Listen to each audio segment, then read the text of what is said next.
żeby mieć tutaj taki widok i zrobić sobie rewelacyjne zdjęcia.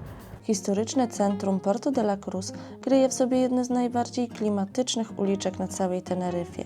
Ponieważ park leży na wysokim wzgórzu, jego alejki i tarasy spacerowe pełnią funkcję naturalnych balkonów widokowych. Schody te powstały, aby uczcić pobyt Agaty Christie na Teneryfie. Składa się z setek przeplatających się gałęzi. Rejski banan, który jest mniejszy, z ciemnymi plamkami na skórce. Rzeki płynącej lawy zalały port i zniszczyły znaczną część miasta. Witajcie kochani, przed nami dzisiaj kolejny dzień pobytu na Teneryfie i właśnie czekamy przed hotelem na samochód, który wypożyczyliśmy. Umówiliśmy się tutaj z kierowcą o 8 rano, że podstawi nam auto pod sam hotel, więc teraz czekamy na niego. Skorzystaliśmy z wypożyczalni jednej tutaj w obrębie hotelu, którą znaleźliśmy niedaleko stąd. Za 3 dni zapłaciliśmy 165 euro, ale jest to nowy Seat, który był zakupiony bodajże w grudniu, więc ma dopiero kilka miesięcy i zależało nam też na aucie z mocniejszym silnikiem, więc za chwilę pokażemy Wam, jak on wygląda. Punktualnie o 8 rano zostało nam tutaj podstawione autko. Jest to nowiutki Seat, więc jak sami widzicie, wygląda naprawdę bardzo dobrze. Wszelkie formalności zajęły nam dosłownie 5 minut. Zaliczkę zapłaciliśmy już w momencie rezerwacji, teraz tylko dopłacaliśmy resztę. Tak wygląda auto. Bartek tutaj się łączy przez Bluetooth, właśnie żebyśmy mieli nawigację na ekranie. Oczywiście pan tutaj z obsługi był bardzo miły, przestawił nam język w aucie na polski, więc my jesteśmy bardzo zadowoleni i teraz ruszamy zwiedzać. A jeszcze Wam pokażę w środku. Tak wygląda. Jak pierwsze wrażenia? Autko jest genialne. W sumie z tych wszystkich aut, które wypożyczaliśmy, to jest fajne, naprawdę. Ma moc, taką jak ja lubię. Fajnie się prowadzi. No widać, że nowe auto. Tak, i naszym pierwszym punktem na dzisiejszej liście jest punkt widokowy. Mamy do niego 45 km. Później będziemy kierować się do Porto de la Cruz, ponieważ wzięliśmy auto na 3 dni, więc wszystkie 3 dni mamy zaplanowane. Także codziennie będziemy jeździli w inną część wyspy.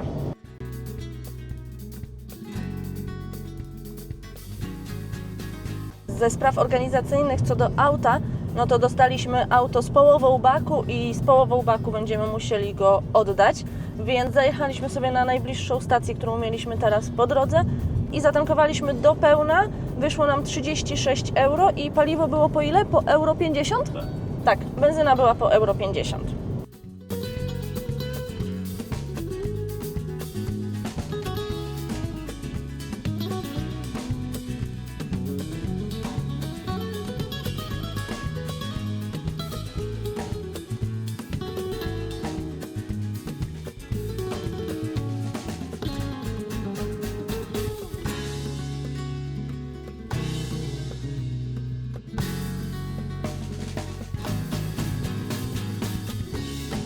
Dojechaliśmy po 40 minutach, tak?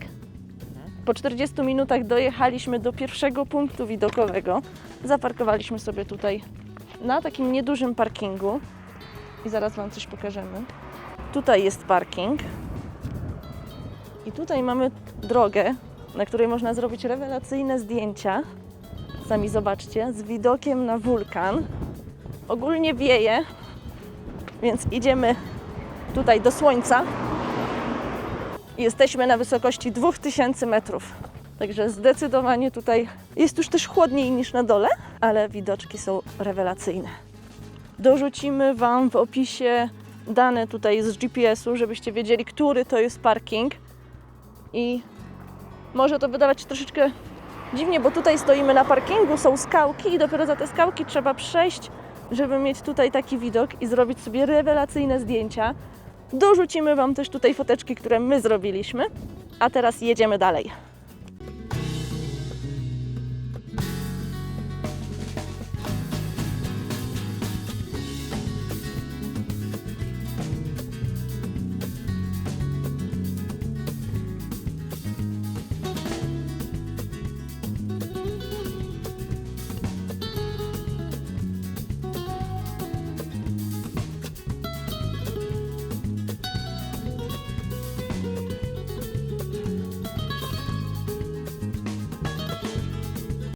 zjechaliśmy już z gór trochę niżej i zatrzymaliśmy się na kolejnym punkcie widokowym.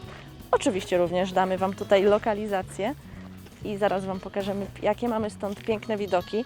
Parkingów jest kilka po drodze, takich jak mijaliśmy właśnie, ale tamte ominęliśmy i zatrzymaliśmy się dopiero teraz tutaj i kierujemy się do Porto de la Cruz.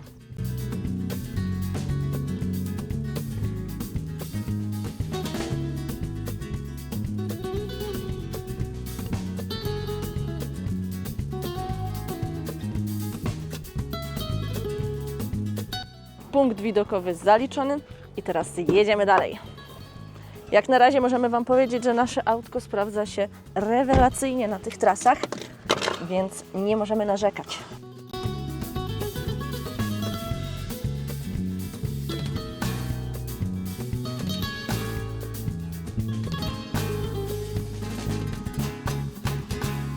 Dojechaliśmy do Porto de la Cruz i zaparkowaliśmy tutaj na podziemnym parkingu. Standardowo będziecie mieć w opisie lokalizację tego miejsca, ale co musimy Wam powiedzieć, droga tutaj, ten dojazd był tragiczny. Same zakręty, wysokość i powiem Wam szczerze, że ja czuję się fatalnie. Normalnie mnie po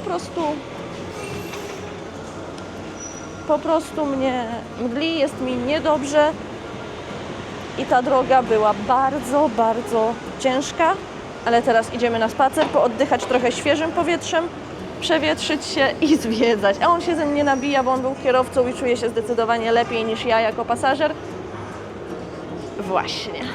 Nawet tego nie skomentuję. Jak wiecie, zaparkowaliśmy pod galerią i teraz idziemy w miasto.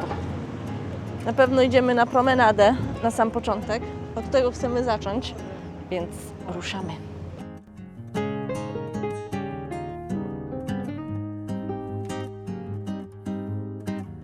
Już musimy Wam na starcie powiedzieć, jak tylko tu przyjechaliśmy, że jest ponad 20 stopni, ale jest zdecydowanie odczuwalna temperatura dużo zimniejsza niż w Costa Adeje, tam na dole, gdzie my jesteśmy, bo temperaturowo jest podobnie, ale naprawdę wieje i jest zimno. I ja szczerze mówiąc żałuję, że nie wzięłam sobie żadnej bluzy. Więc nie wiem, czy nie odwiedzimy jakichś sklepów zaraz, żeby się troszeczkę ubrać, bo jest dużo, dużo chłodniej.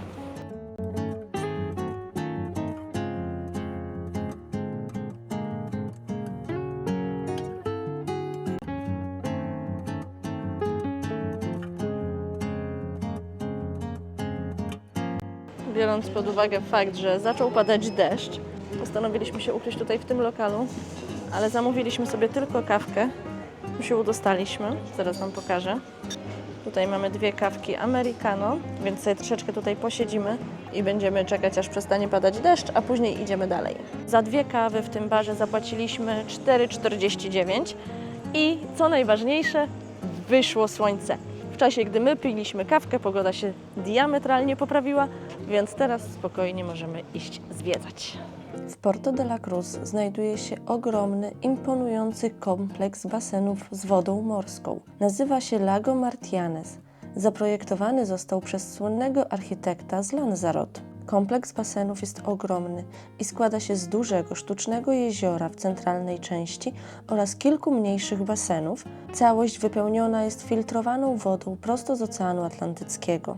Wokół basenów zobaczymy rzeźby, białe murki, wulkaniczne skały i bujną roślinność, a w nocy kompleks ten jest pięknie oświetlony.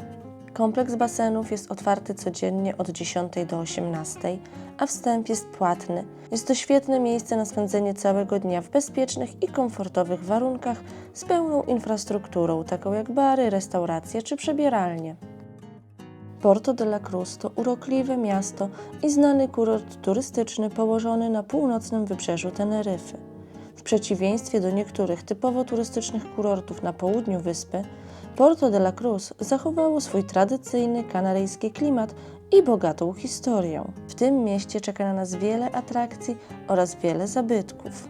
Między innymi kompleks basenów, który mogliście już zobaczyć, a także Loro Park, czyli najsłynniejszy ogród zoologiczno-botaniczny na świecie, a także piękna plaża z czarnym wulkanicznym piaskiem. Znajdziemy tutaj również ogrody, jak również tętniące życiem Stare Miasto. Północ Teneryfy, w tym właśnie Porto de la Cruz, jest znacznie bardziej zielona i wilgotna niż południe wyspy. Klimat jest tu łagodny, choć bywa nieco bardziej pochmurno niż w kurortach takich jak Costa Adeje czy Los Cristianos. Tak jak już Wam wspominaliśmy, jest tutaj zdecydowanie chłodniej, ale jest to idealne miejsce dla osób, które zamiast samych hoteli szukają autentycznej kultury, lokalnej kuchni i pięknej architektury. Podczas naszego spaceru mamy okazję zobaczyć jedno z najbardziej urokliwych i charakterystycznych miejsc sakralnych w Porto de la Cruz, a jest to Ermita de San Telmo, czyli niewielka biała kapliczka, która malowniczo wznosi się na skalistym cyplu tuż nad wodami Oceanu Atlantyckiego, przy nadmorskiej promenadzie. Została ona zbudowana w 1780 roku przez lokalnych marynarzy i rybaków. Przez wieki było to kluczowe miejsce dla lokalnej społeczności. Rybacy przed wypłynięciem w niespokojne wody przychodzili tutaj modlić się o bezpieczny powrót, a ich rodziny wypatrywały stąd powracających łodzi. Kapliczka jest przykładem tradycyjnej kanaryjskiej architektury sakralnej. Jej fasada to śnieżno-białe, grube mury, które pięknie kontrastują z błękitem nieba i ciemnym, wulkanicznym podłożem. Natomiast krawędzie budynku, łuk nad drzwiami oraz charakterystyczna pojedyncza dzwonnica zostały wykute z ciemnego, porowatego kamienia wulkanicznego. Natomiast wnętrze jest kameralne i surowe. To, co czyni to miejsce wyjątkowym, to jego lokalizacja. Kapliczka stoi na podwyższeniu, na klifie uderzanym przez fale.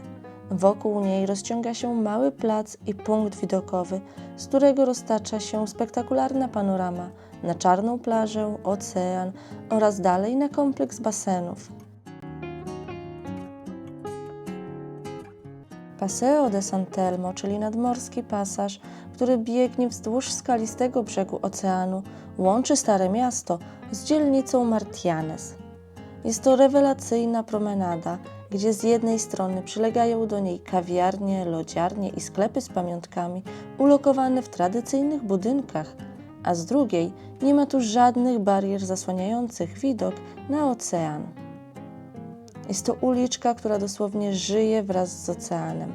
Przy silniejszym wietrze możemy poczuć na twarzy bryzę z oceanu, a fale z hukiem rozbijają się o wulkaniczne czarne skały tuż poniżej poziomu deptaka.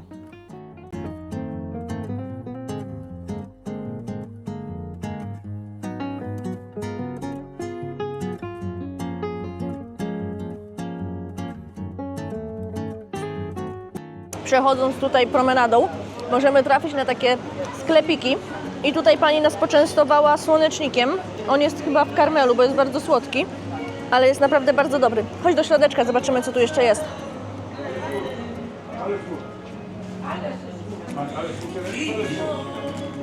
Mamy pistacje w czekoladzie, nougat.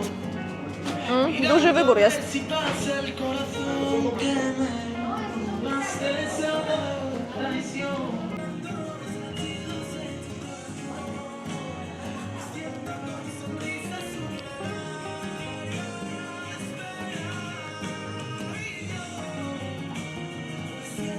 Po skosztowaniu kilku produktów tutaj w środku wybraliśmy sobie taki nougat i takie orzeszki w karmelu.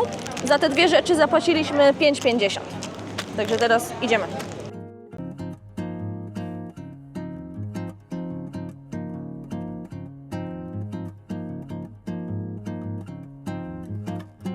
Historyczne centrum Porto de la Cruz kryje w sobie jedne z najbardziej klimatycznych uliczek na całej Teneryfie. W przeciwieństwie do rybackiej dzielnicy, te w ścisłym centrum mają bardziej prestiżowy, handlowy i kolonialny charakter. Układ tych uliczek opiera się na klasycznej hiszpańskiej siatce miejskiej z czasów kolonialnych. Na większości z nich ruch kołowy jest całkowicie wyłączony lub bardzo mocno ograniczony, a nawierzchnię stanowi gładki, lśniący kamień lub kostka brukowa. Sercem historycznego centrum jest zabytkowy kościół. Jest jednym z najważniejszych zabytków tego miasta.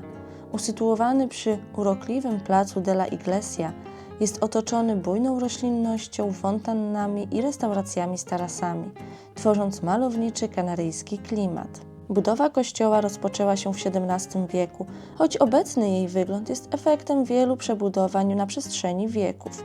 To tutaj, w cieniu tej świątyni, toczyło się życie dawnych mieszkańców miasta, rybaków i kupców. Kościół jest symbolem katolickiej wiary i tradycji mieszkańców Porto de la Cruz. Przed kościołem znajduje się przytulny dziedziniec, wybrukowany kamieniami i otoczony starymi palmami i drzewami. Jest to idealne miejsce na chwilę odpoczynku w cieniu drzew i obserwację toczącego się życia na placu Plaza de la Iglesia.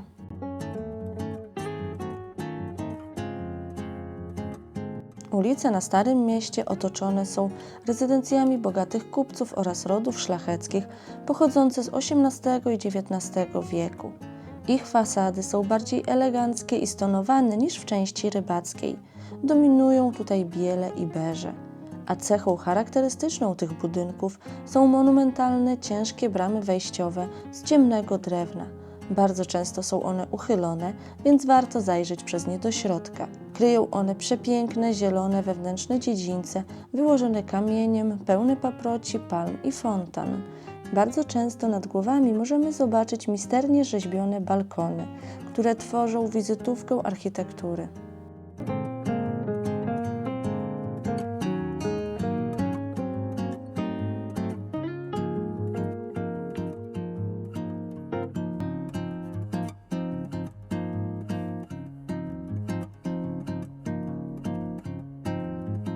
Kupiliśmy sobie lody, porcje są bardzo duże. Zapłaciliśmy 6,60 za to wszystko. Ja mam tutaj 2 smaki. Specjalny czekoladowy z orzechami i sorbet mango, ale są pyszne. Idziemy.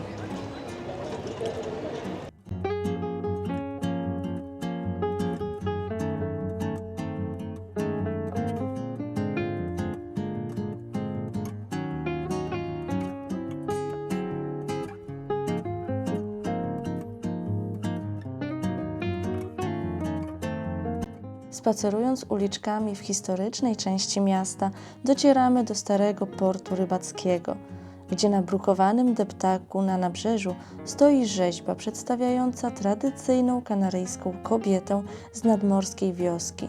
Niesie na głowie kosz pełen świeżo złowionych ryb, a w ręku trzyma wiadro. Jest to hołd złożony ciężkiej pracy kobiet z rodzin rybackich, które przez wieki były kluczowym filarem lokalnej społeczności i gospodarki. To one odpowiadały za transport i sprzedaż ryb złowionych przez mężów. Idąc wzdłuż nabrzeża, tuż za pomnikiem, możemy zobaczyć jeden z najważniejszych i najstarszych zabytków świeckich w Porto de la Cruz, a jest nim Królewski Dom Celny. Budynek ten został wzniesiony w 1620 roku i nierozerwalnie związany jest z okresem największego rozkwitu handlowego miasta. Kiedy Puerto de la Cruz stało się głównym portem Teneryfy, to właśnie w tym miejscu kontrolowano cały ruch towarowy. To tutaj urzędowali poborcy podatkowi i celnicy, którzy odprawiali statki wywożące z wyspy słynne kanaryjskie wino oraz banany, a także przyjmujące towary z Europy i Ameryki. Obecnie budynek ten nie pełni już oczywiście funkcji celnych, ale wciąż służy mieszkańcom i turystom jako ważne centrum kulturalno-turystyczne. Mieści się tutaj oficjalne biuro informacji turystycznej miasta. Tuż za budynkiem znajdują się pozostałości historycznych fortyfikacji obronnych miasta. W XVII i XVIII wieku, kiedy Puerto de la Cruz prężnie rozwijało się jako kluczowy port handlowy Teneryfy, stało się łakomym kąskiem dla piratów. Mury te wzniesiono, aby chronić port, cumujące w zatoce statki handlowe oraz sam budynek komory celnej, w którym składowano cenne towary. Była to platforma artyleryjna, z której można było prowadzić ostrzał w kierunku otwartego oceanu. Na szczycie murów do dziś zachowały się charakterystyczne wąskie przesmyki, czyli strzelnice, oraz obniżenia w murze, w których dawniej osadzane były armaty. Obecnie można tam zobaczyć repliki zabytkowych żeliwnych dział wycelowanych w stronę oceanu. Obecnie mury te nie pełnią już roli militarnej, lecz zostały zaadaptowane na malowniczy deptak i punkt widokowy. Można na nie swobodnie wejść bezpośrednio z placu portowego. Roztacza się stąd wspaniały widok na uderzające o czarne skały fale oceanu, małą plażę portową oraz panoramę północnego wybrzeża wyspy.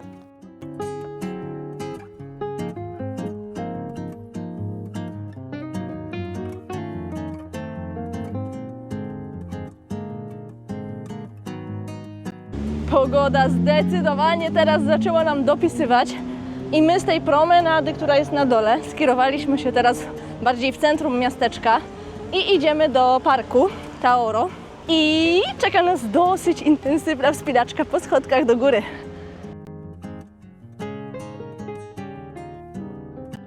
Park Taoro to malowniczy park miejski położony na wzgórzu dominującym nad Puerto de la Cruz. Panuje tutaj cisza i spokój. Park ten odegrał kluczową rolę w historii kurortu. Jest pełen zieleni i urokliwych zakątków. W jego sercu stoi monumentalny budynek pochodzący z XIX wieku, czyli Gran Hotel Taoro. Jest to pierwszy luksusowy hotel w Hiszpanii, który gościł europejską arystokrację, a później pełnił funkcję kasyna. Główną atrakcją parku są sztuczne wodospady, strumienie i kaskady wodne spływające po wulkanicznych skałach pośród bujnej tropikalnej roślinności. Ponieważ park leży na wysokim wzgórzu, jego alejki i tarasy spacerowe pełnią funkcję naturalnych balkonów widokowych. Oferują one nam panoramiczny widok na całe miasto. Zobaczymy tutaj dachy historycznych kamienic, kompleks basenów oraz Ocean Atlantycki. Jeśli ktoś chce odwiedzić ten park, a nie ma ochoty wspinać się po stromych schodach od Starego Miasta, wygodną alternatywą jest wjazd samochodem lub taksówką od strony górnych dzielnic, takich jak San Antonio czy Las Arneas. I teraz idziemy do kawiarni, zobaczymy, co możemy tutaj dostać. Dostaliśmy menu, zaraz zobaczymy, co tutaj mamy do wyboru. Hiszpański, niemiecki język, o, jest angielski. Możemy na przykład zjeść tutaj zupę za 5 euro, sałatkę za 12,50, 13, spaghetti za 12,50. Możemy tutaj kurczaczka zjeść za 14,50, do tego z dodatkami. Rybkę za 15,50, w tym również są dodatki. Ale chcemy też zobaczyć, o, tutaj jest karta z napojami i mamy tutaj ice coffee właśnie za 3,50, tak. Ale jest też baracudo za euro 50, więc musimy się zastanowić. Cola kosztuje tutaj mała 2,30, no i oczywiście alkohole.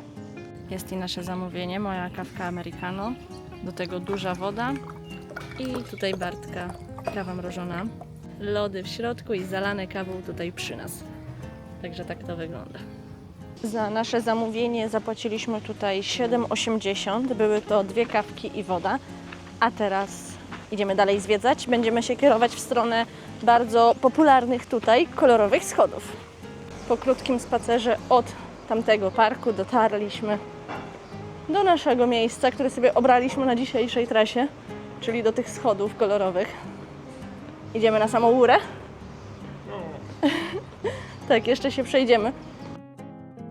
Kolorowe schody oficjalnie nazywają się schodami Agaty Christie. Każdy stopień tych schodów został pomalowany w jaskrawy sposób, aby imitować grzbiety książek.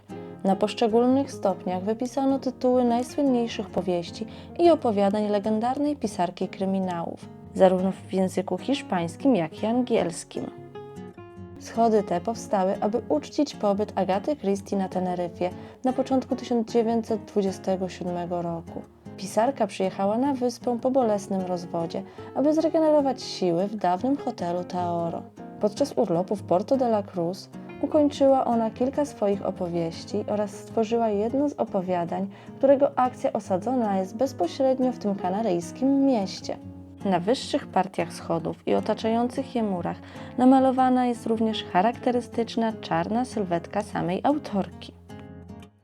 Schody zaliczone. Teraz idziemy bliżej promenady, szukać jakiejś restauracji, żeby zjeść obiad, więc na pewno Wam pokażemy teraz, co wybraliśmy. Idziemy na skróty.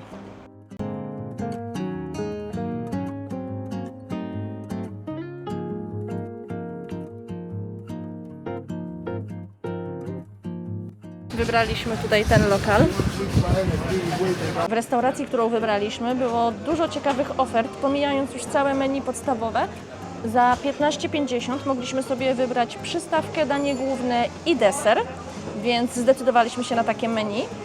Za chwilę będziecie mogli zobaczyć, co wybraliśmy. Do tego Bartek, jako mój kierowca dzisiejszy, pije piwo bezalkoholowe. Niestety, ale musi na tym poprzestać.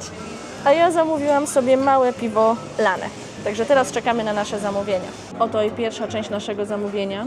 Bruschetta z pomidorami, z serem tutaj, z rukolą. Bardzo fajnie to wygląda. I moje grillowane warzywa z ryżem. A oto nasze główne danie. Tutaj wartka ryba z warzywami i do tego ziemniaczki. I mój makaron z sosem serowym i bekonem. Jeszcze do tego wszystkiego dostaliśmy tutaj dodatki. Ja dostałam ser, a Bartek tutaj dwa właśnie te sosy specjalne do tych ziemniaczków. One są rewelacyjne. Jest i deserek, panna cotta, wygląda w ten sposób. Także naprawdę bardzo dobrze wygląda. Ja na deser wybrałam sobie lody z bitą śmietaną. Nasz obiad kosztował nas 37,70 € i naprawdę zjedliśmy bardzo dobre dania. Wszystko było fajnie przygotowane, bardzo nam to smakowało i za naprawdę małe pieniądze, więc serdecznie Wam polecamy tą restaurację. My teraz wracamy na parking i będziemy jechać do kolejnego miasteczka, ale niestety pokazuje nam korki, więc troszeczkę pewnie spędzimy w aucie, ale zostańcie z nami do końca. W Porto de la Cruz spędziliśmy prawie 6 godzin i za parking pod galerią zapłaciliśmy 8,50 €, więc nie była to wygórowana cena, zwłaszcza, że też auto było na parkingu podziemnym, więc też nam się nie nagrzało za bardzo w środku, co jest dużym plusem. A teraz mamy ile? 20 km do kolejnego miejsca.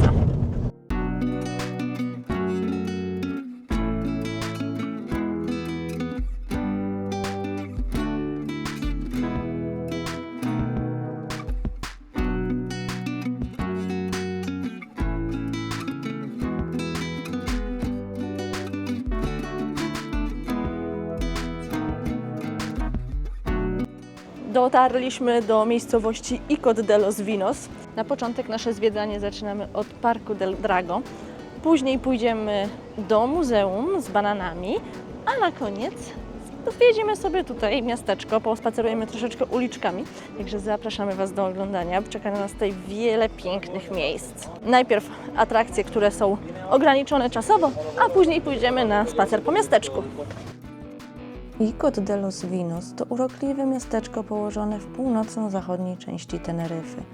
To miejsce słynące z niesamowitej przyrody, głębokiej historii oraz, jak sama nazwa wskazuje, doskonałego wina. Jest dużo spokojniejsze od innych kurortów z południa wyspy, dzięki czemu można tutaj odetchnąć i cieszyć się pięknymi widokami. My na początek trafiliśmy na piękny, zacieniony plac otoczony potężnymi drzewami laurowymi, z którego roztacza się najsłynniejszy widok na tysiącletnie drzewo smocze oraz na ocean.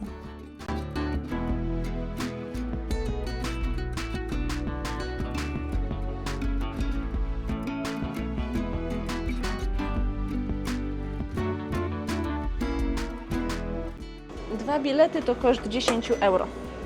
5 € za jeden bilet. Park del Drago to urokliwy ogród botaniczno-tematyczny o powierzchni około 3 hektarów. Choć jego sercem i absolutnie największą atrakcją jest potężne, ponad tysiącletnie drzewo smocze, to cały park zaprojektowano tak, aby przybliżyć turystom unikalną przyrodę i dawną kulturę Wysp Kanaryjskich. Głównym powodem, dla którego warto wejść na teren parku, jest możliwość podejścia tak blisko do potężnego pomnika przyrody. Z tej perspektywy roślina robi niesamowite wrażenie. Drzewo ma ponad 20 metrów wysokości, a obwód jego pnia wynosi około 16 metrów.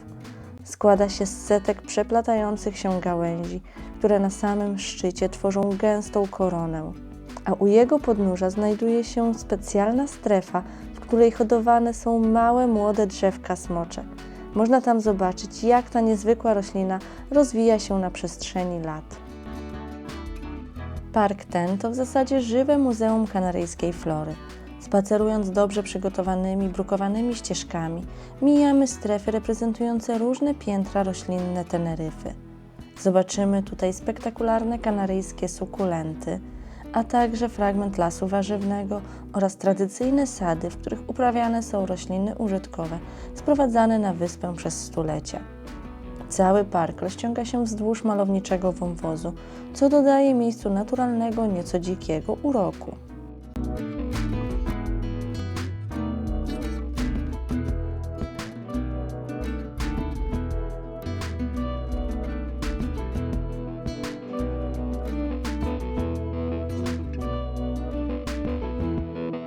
Wędrując po parku natkniemy się na elementy dawnej architektury użytkowej, na przykład na tradycyjne drewniane tłocznie do wina, które przypominają o bogatej historii winiarskiej i Côte de los Vinos, oraz stare paleniska węglowe, a także tradycyjne domki, które pokazują, jak dawniej wyglądało codzienne życie na północy wyspy.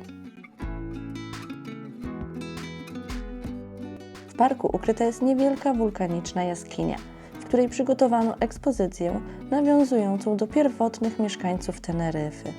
Guanczowie czcili drzewa smocze, a ich czerwoną, gęstą żywicę wykorzystywali do celów leczniczych oraz do mumifikacji zwłok. W jaskini znajduje się rekonstrukcja tradycyjnego aborygańskiego pochówku.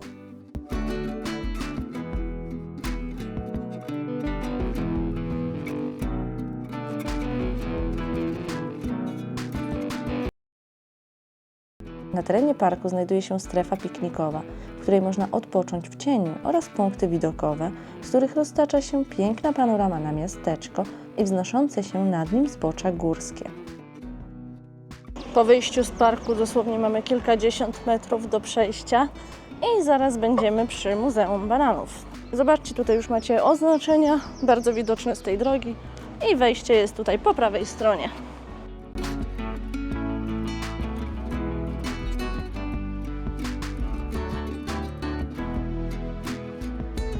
Otwarte jest od 11 do 19.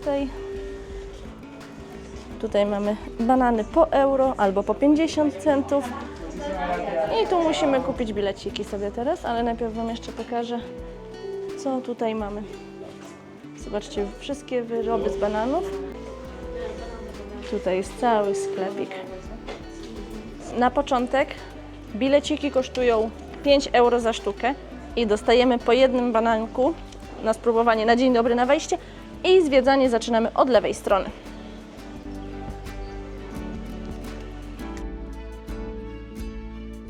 Muzeum mieści się na terenie starej, tradycyjnej kanaryjskiej posiadłości.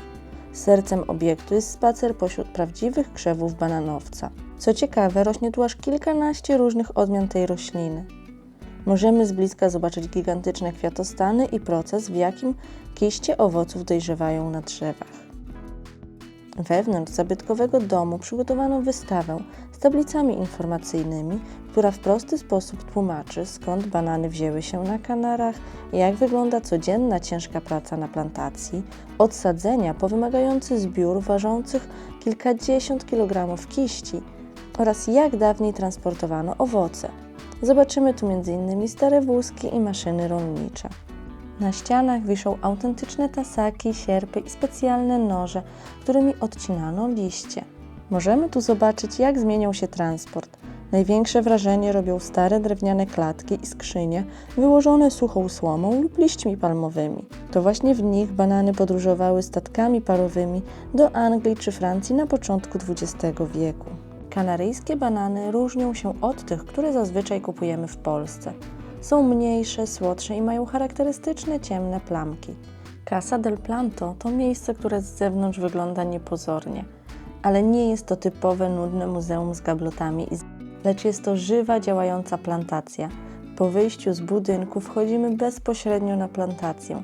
Ścieżka spacerowa jest wytyczona tak, że idzie się dosłownie pod gigantycznymi zielonymi liśćmi, które mogą mieć nawet od 2 do 3 metrów długości.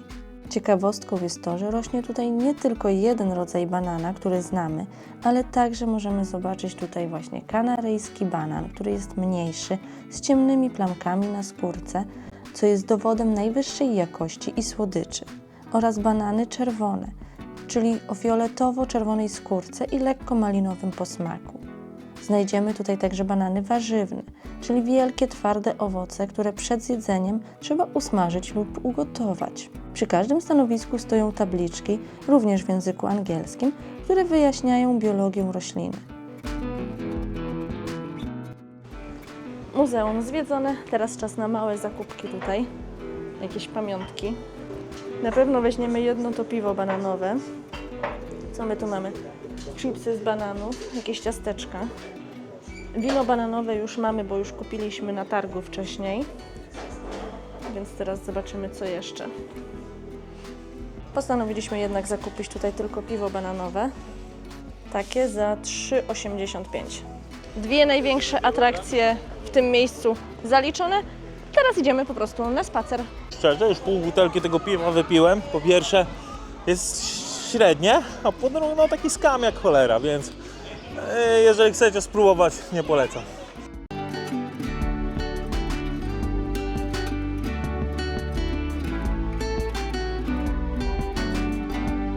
Uliczki Vico de los Vinos mają niesamowity charakter.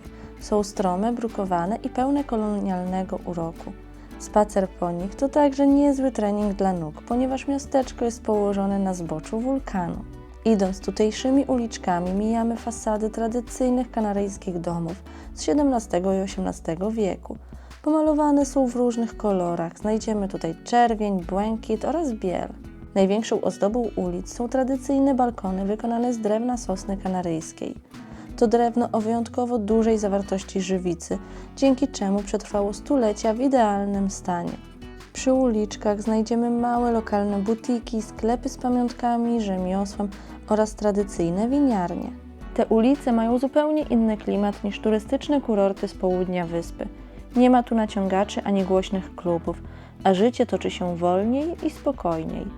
Nie zabraknie tu malowniczych uliczek, idealnych na pamiątkowe zdjęcie, które charakteryzują się tradycyjną architekturą, nienagannie utrzymanymi domami i widokami, które oddają klimat Teneryfy. W miasteczku znajdziemy także kościół świętego Marka, a także zabytkowy były klasztor franciszkanów, który został założony w XVII wieku przez mieszkańców miasta.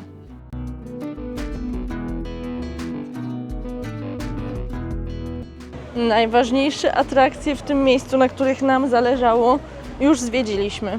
Troszeczkę pospacerowaliśmy tutaj uliczkami, a teraz idziemy na parking i w drodze powrotnej do Costa Adeje wstąpimy sobie jeszcze do jednej miejscowości, do której stąd mamy 6 km. Także zaraz zbieramy się i jedziemy dalej.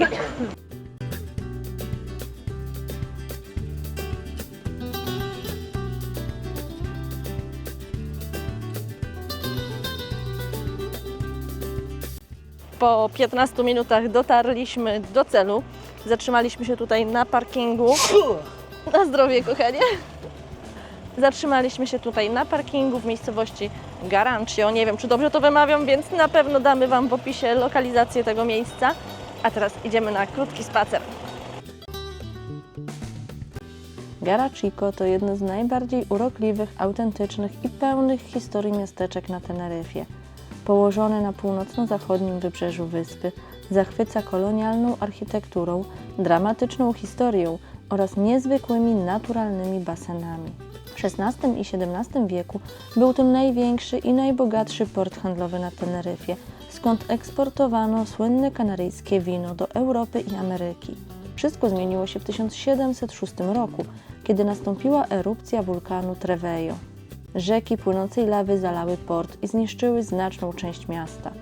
Choć Garachico straciło status potęgi handlowej, mieszkańcy odbudowali je dokładnie na zamarzniętej lawie. Miejscowość ta ma niesamowicie zadbane zabytkowe centrum z brukowanymi uliczkami i tradycyjną kanaryjską architekturą, czyli znajdziemy tutaj drewniane, rzeźbione balkony oraz kolorowe fasady.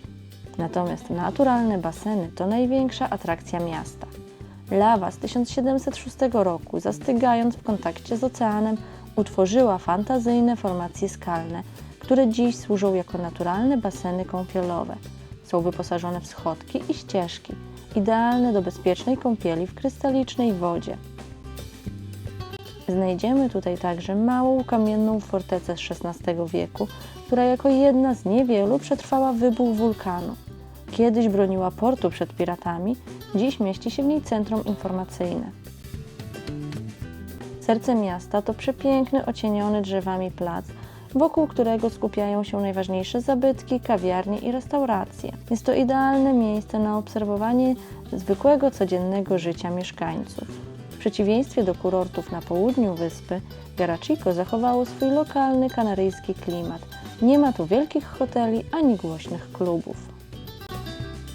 Mogliście razem z nami zobaczyć kolejne małe, piękne miasteczko na Teneryfie. My teraz wracamy na parking i będziemy już kierować się w stronę hotelu. Przed nami około godzinki jazdy samochodem, więc dosyć długa trasa jeszcze, żeby wrócić do Costa Adeje.